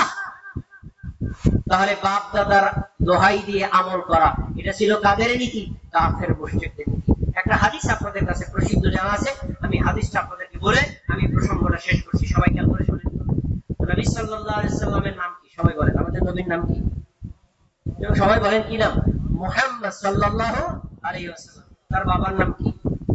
আব্দুল্লাহ। এবং তার আপন দাদার নাম হলো আবু তালিব। আবু তালিবের নাম শুনছেন না শোনেন নাই? আবু তালিব কি মুসলমান না কাফের? আবু তালিব মুসলমান না কাফের? কাফের। কাফের, মুশরিক অবস্থায় তার মরণ হয়েছে, এজন্য আবু তালিব গেছে জাহান্নামে। ঘটনাটা শোনেন। আবু তালিব যখন অসুস্থ হলেন, সহিহ বুখারী 1360 নম্বর হাদিস, আমাদের নবী আবু তালিবকে দেখতে গেছেন, আপন চাচাকে দেখতে ঘরে গেছেন। ঘরে যাওয়ার পরে দেখছেন আবু তালিবকে দেখতে আসছে দুইজন কাফের লিডার। একজনের নাম আবু জাহাল। আবু জাহেল কি কাফের না মুমিন? কাফের। যে কাফের তো কাফের, কাফেরদের লিডার, নেতা। ও আব্দুল্লাহ ইবনে আবু উমাইয়া, আরেকজন আছে তার সঙ্গে আব্দুল্লাহ ইবনে আবু উমাইয়া, উনিও কাফের। খেয়াল করেন, আমরা সবাই আমাদের টাকায় কথা শুনি। এবার গিয়ে আপন চাচাকে বলছে, ইয়া আম্মি, হে আমার চাচা, কুল লা ইলাহা ইল্লাল্লাহ, আপনি একটু লা ইলাহা ইল্লাল্লাহটা বলেন। মানে কি? কালেমা তৈয়বা। কি বলেন? কি আপনি কালেমা তৈয়বা লা ইলাহা ইল্লাল্লাহ, এই তাওহীদের বাক্যটা একটু বলেন। যদি বলেন আশহাদু লাকা বিহা ইনদাল্লাহি ইয়াউমাল কিয়ামাহ, আমি আপনার ভাতিজা হয়ে আপনাকে অফার করছি, আপনি যদি লা ইলাহা ইল্লাল্লাহ বলেন, কিয়ামতের দিন আমি আল্লাহর কাছে বলবো, আল্লাহ আমার চাচা নামাজ পড়ে নাই, রোজা রাখে নাই, হজ করে নাই, যাকাত দেয় নাই, কিন্তু মৃত্যুর সময় তাওহীদের উপর অটল থেকে ঈমান এনে মারা গেছে, কালেমা তৈয়বা বলেছে, তুমি আল্লাহ আমার চাচাকে ক্ষমা করে দাও, আমি আপনার জন্য সুপারিশ করব। আপনি একটু বলেন না লা ইলাহা ইল্লাল্লাহ। একটা পয়েন্ট এখানে বলে দিচ্ছি, পৃথিবীর যত মানুষ আছে, যদি কেউ মুসলমান হয়, শুধু লা ইলাহা ইল্লাল্লাহ মুসলমান বললে মুসলমান হতে পারবে না। তাকে কি বলতে হবে? আশহাদু আল্লা ইলাহা ইল্লাল্লাহ ওয়া আশহাদু আন্না মুহাম্মাদার রাসূলুল্লাহ। কি বলতে হবে? আশহাদু আল্লা ইলাহা ইল্লাল্লাহ ওয়া আশহাদু, কালিমা শাহাদাত বলতে হবে। কিন্তু আমাদের নবী তার চাচাকে বলছেন, আপনার মুহাম্মদ রাসূলুল্লাহ বলা দরকার নেই, আপনার জন্য গুড অফার, আপনি শুধু বলবেন লা ইলাহা ইল্লাল্লাহ। আপনারে কিভাবে জান্নাতে নেওয়া দরকার, কি নিতে হয় দায়িত্ব আমার।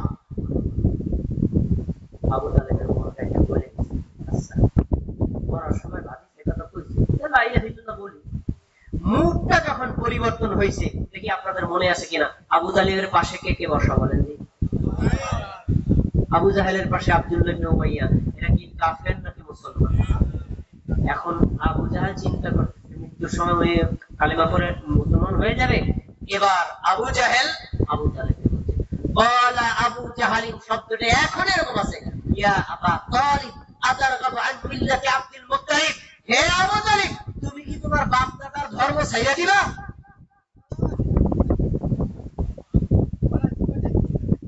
তাহলে আবু জাহেল কি কোরআনের দোহাই দিছে, হাদিসের দোহাই দিছে, কিসের দোহাই দিছে? তাহলে বাপ দাদার দোহাই দেওয়া কি মুমিন মুসলমানের কাজ নাকি কাফের মুশরিক বেঈমানদের কাজ? কিন্তু বড় দুঃখের বিষয় বর্তমান সমাজে আমাদের মুমিন মুসলমানদের মধ্যে অনেক আছে আরে নতুন নতুন কত হাদিস বাইরে সেগুলো আমাদের শোনাও দরকার নেই, জানাও দরকার নেই, কত আমরা মানিও না, বাপ দাদা যা করছে তাই করবো, বাপ দাদা পূজা করলে পূজাও করবে, এমন মুসলমান আছে না নাই? এরা কখনো হেদায়েত পাবে না। তাহলে আমরা বাপ দাদার অনুসরণ করব, কিন্তু কখনো অন্ধ অনুসরণ করা যাবে না। একটা উদাহরণ দিই, কষ্ট পাবেন তারপরে দিয়ে যাই বাবারা। নবী সাল্লাল্লাহু আলাইহি ওয়াসাল্লাম বলছেন কোন মানুষ যদি মারা যায় তাহলে প্রতিবেশী যারা আছে আত্মীয় স্বজন তারা 3 দিন পর্যন্ত মৃত ব্যক্তির আত্মীয় স্বজনদের রান্না করে খাবার দিয়ে আসবে, বাবা খাও, কারণ ওনার শোকা হবে 3 দিন পর্যন্ত। 3 দিন পর আর শোক থাকবে না, চতুর্থ দিন থেকে আর খাবার দেবে না, ওরাই রান্না করে খাবে। খেয়াল করে শোনেন, 3 দিন পর্যন্ত মৃত ব্যক্তির বাড়িতে খাবার খাওয়া হারাম, বরং তাদেরকে খাবার আমাদেরকে দিতে হবে। কিন্তু আমাদের সমাজে দেখবেন কিছু বাড়ি আছে মৃত ব্যক্তির বাড়িতে খাবার দিবে তো দূরের কথা, মোষ মারিয়া খায়। আছে না নাই? আছে না নাই? এটা কোরআনে নাই, হাদিসেও নাই। মৃত ব্যক্তির মৃত্যুর পর 3 দিনের দিন, 10 দিনের দিন, 40 দিনের দিন, মৃত্যুবার্ষিকীতে প্রত্যেক মৃত্যুবার্ষিকীতে জিয়াফতের আয়োজন করে খাওয়ানো হয়, না আছে কোরআনে, না আছে হাদিসে, ইসলামের কোন নীতি নাই। তারপরেও চলছে। কোন ভাইরে যদি বুঝায় বলে ভাই এটা কোরআন হাদিসে নাই, বেদাতি আমল, এটাকে বর্জন করেন, ভাই এটা আমরা জানি, কিন্তু বাপ দাদা করে আসতেছে কিভাবে ছাড়ি? তাহলে বাপ দাদার পূজা কারা করে? কাফের মুশরিকরা করে। আপনি মুমিন মুসলমান হয়ে আপনি কথা কিভাবে বলেন? এই জন্য আমরা কখনো বাপ দাদার অন্ধ অনুসরণ দোহাই দিয়ে এইভাবে কোন শিরক এবং বেদাতে লিপ্ত হব না। আল্লাহ আমাদের তৌফিক দান করুন, বলেন আমিন। লিল্লাহি তাকবীর। আজকের মাহফিলের প্রধান বক্তা চলে এসেছেন, আমি আর কথা বাড়াবো না, আমার আলোচনা শেষ করে দিব। ভাই আমি আপনাদের সামনে 5টা পয়েন্ট আলোচনা করেছি, 6 নম্বর পয়েন্ট আলোচনা করব না। কেন? আমার একটা নীতি, আমার পরে যিনি বক্তা আসেন আমি তাকে অপমান করে আলোচনা করি না। আমি 2 মিনিটের আলোচনা শেষ করে দিব। আমি এতক্ষণ আপনাদেরকে সবাই রাগাইছি, কষ্ট দিচ্ছি, আমি বুঝতে পারছি, এই করা যাবে না, সেই করা যাবে না, কিছু আমল না দিয়ে গেলে বলবেন কি কথা আছে ভাই, এটা আমল শিখাই দিয়ে গেল না। আপনাদের ছোট্ট 2-3টা আমল শেখাই দিব, ইনশাআল্লাহ আপনারা এই আমলগুলো যদি করেন আল্লাহ আপনাদের অনেক বেশি নেকি দিবেন। একটু সবাই খেয়াল করে শোনেন, প্রত্যেক ফরজ নামাজে সালাম ফেরানোর পরে আমরা অধিকাংশ মুসল্লি আছি যে উঠে চলে যাই, কিন্তু কোনো জিকির আসকার করি না। কয়েকটা জিকির আছে অতি সহজ, বললে অনেক দেখি, আমরা এর মূল্যায়ন করি না। দেখেন তো জিকির গুলো আপনাদের জানা কিন্তু আমল হয় না, তার ফজিলত না জানার অভাবে। একটু আমল গুলো বলে দিচ্ছি, সবাই আমাদের থেকে শুনবেন, যুবক ভাইরা, বৃদ্ধ চাচারা, একটু আমাদের থেকে। সালাম ফেরানোর পর আপনি এই ডান হাতটাকে খুলবেন, এই হাতের আঙ্গুলের পর দিয়ে, মা বোনরা যারা আছেন পর্দার মধ্যে তারা একটু মনোযোগ দিয়ে শুনেন, হাতের ডান হাতের আঙ্গুলের পর দিয়ে জিকির করবেন। কি জিকির? 33 বার সুবহানাল্লাহ বলেন, সবাই বলেন কি? 33 বার আলহামদুলিল্লাহ বলেন কি? 33 বার আল্লাহু আকবার কি? 3 33 কত হয় ভাই? মনে থাকবে কত হয়? 99। এখন এই হাদিসটা কি? কেউ যদি 3 33 প্রত্যেক ফরজ নামাজের পরে এই জিকিরটা করে, আমাদের নবী বলছেন ওই ব্যক্তির আমলনামায়, সে নারী হোক পুরুষ হোক, ওই ব্যক্তির আমলনামায় আল্লাহ তাআলা 4টি আমলের নেকি দিবেন। 1 হজের নেকি, 2 উমরা নেকি, 3 দানের নেকি, 4 জিহাদের নেকি লিখে দিবেন। সুবহানাল্লাহ। ভাই এই 3 33 এটা করতে কি বেশি সময় লাগে? আমরা এই আমলটা করতে রাজি আছি ইনশাআল্লাহ? আচ্ছা গেল একটা, আরেকটা 33 বার সুবহানাল্লাহ, 33 বার আলহামদুলিল্লাহ, 33 বার আল্লাহু আকবার, এইটুকু আগের সাথে মিলছে। এর একটু ভিন্নতা আছে। 100 বার পূর্ণ করার জন্য বলবেন লা ইলাহা ইল্লাল্লাহু ওয়াহদাহু লা শারীকা লাহু লাহুল মুলকু ওয়া লাহুল হামদু ওয়া হুয়া আলা কুল্লি শাইইন কাদির। আগের 99 আর এই হলো 1, মোট কত হইছে ভাই? 100। সহিহ মুসলিমের হাদিস, নবী সাল্লাল্লাহু আলাইহি ওয়াসাল্লাম বলেন এই জিকিরটা কেউ যদি ফরজ নামাজের পর পড়ে, সে যদি নারী হয় পুরুষ হোক যেই হোক না কেন, গুফিরাত খাতায়াহু ওয়া ইন কানাত মিসলা জাবাদিল বাহর, ওই ব্যক্তির গুনাহ যদি সমুদ্রের ফেনার সমান হয় তবুও আল্লাহ ক্ষমা করে দিবেন। আমলটা করতে পারবেন তো ইনশাআল্লাহ? আচ্ছা এবার আপনাদের মনে একটা প্রশ্ন, আমরা তো এই আমলটা করি না কিন্তু এইটা করি কি? 33 বার সুবহানাল্লাহ, 33 বার আলহামদুলিল্লাহ, 34 বার আল্লাহু আকবার। এই জিকিরটা মনে অনেক করেন, করেন না আপনারা? করেন। এই হাদিসে বর্ণিত আছে নবী সাল্লাল্লাহু আলাইহি ওয়াসাল্লাম বলেন, কেউ যদি এই জিকিরটা করে 33 বার সুবহানাল্লাহ, 33 বার আলহামদুলিল্লাহ, 34 বার আল্লাহু আকবার, লাম ইয়াখিব কাইলুহুন্না, এই আমলটা যে করে আল্লাহ তাকে নিরাশ করবেন না, আল্লাহ তার আমলগুলো কবুল করে নেকি দিয়ে দিবেন। আরেকটা আমল বলে আলোচনা শেষ করছি, এটা আপনারা অনেকে করেন না। 10 বার সুবহানাল্লাহ, 10 বার আলহামদুলিল্লাহ, 10 বার আল্লাহু আকবার। 3 10 কত হয় ভাই? আমরা দৈনিক কয় ওয়াক্ত নামাজ পড়ি? এক ওয়াক্তে পড়লাম 30। 5 ওয়াক্ত নামাজের পর যদি পড়ি, 30 কে 5 দিয়ে গুণ দেন, কত হয়? 150। আমাদের নবী বলেছেন সূরা নাসাই হাদিস, কোন আল্লাহর বান্দা বান্দি যদি এই 3 10 30 এক ওয়াক্তে পড়লো, এভাবে 5 ওয়াক্তে পড়ে, দৈনিক সে পড়বে 150 বার। আল্লাহ 150 কে 10 দিয়ে গুণ দিয়ে তাকে 1500 বার পড়ার নেকি দিয়ে দিবেন। আমলগুলো করতে রাজি আছি তো? কি একটু খেয়াল করেন, 33 বার সুবহানাল্লাহ, 33 বার আলহামদুলিল্লাহ, 33 বার আল্লাহু আকবার, একটা আমল। 33 বার সুবহানাল্লাহ, 33 বার আলহামদুলিল্লাহ, 33 বার আল্লাহু আকবার। 100 বার পূর্ণ করার জন্য একবার বলবেন লা ইলাহা ইল্লাল্লাহ ওয়াহদাহু লা শারীকা লাহু লাহুল মুলকু ওয়া লাহুল হামদু ওয়া আলা কুল্লি শাইইন কাদির। গেল দুইটা। তারপরে 33 বার সুবহানাল্লাহ, 33 বার আলহামদুলিল্লাহ, 34 বার আল্লাহু আকবার। আর 4 নম্বর হচ্ছে 10 বার সুবহানাল্লাহ, 10 বার আলহামদুলিল্লাহ, 10 বার আল্লাহু আকবার। এই 4 ভাবেই আমল করা যায়। আমি সময় পেলে 4 ভাবে করবেন, যদি সময় না পান একেবারে ব্যস্ত হলে কমপক্ষে 3 10 30 এই জিকিরটা করে হলেও সুন্নাতে দাঁড়াবেন। ইনশাআল্লাহ আমরা আমল করে ধরে রাখতে পারবো তো? আল্লাহ তাআলা আপনাদের সকলকে ভালো রাখুক। যিনি আয়োজন করেছেন আল্লাহ তার নেক আশাকে পূরণ করুক। অত্র এলাকার বাসী যারা আছে তাদেরকে সঠিক কথাকে গ্রহণ করার তৌফিক দান করুন। আমিন। আসসালামু আলাইকুম ওয়া রাহমাতুল্লাহি ওয়া বারাকাতুহু।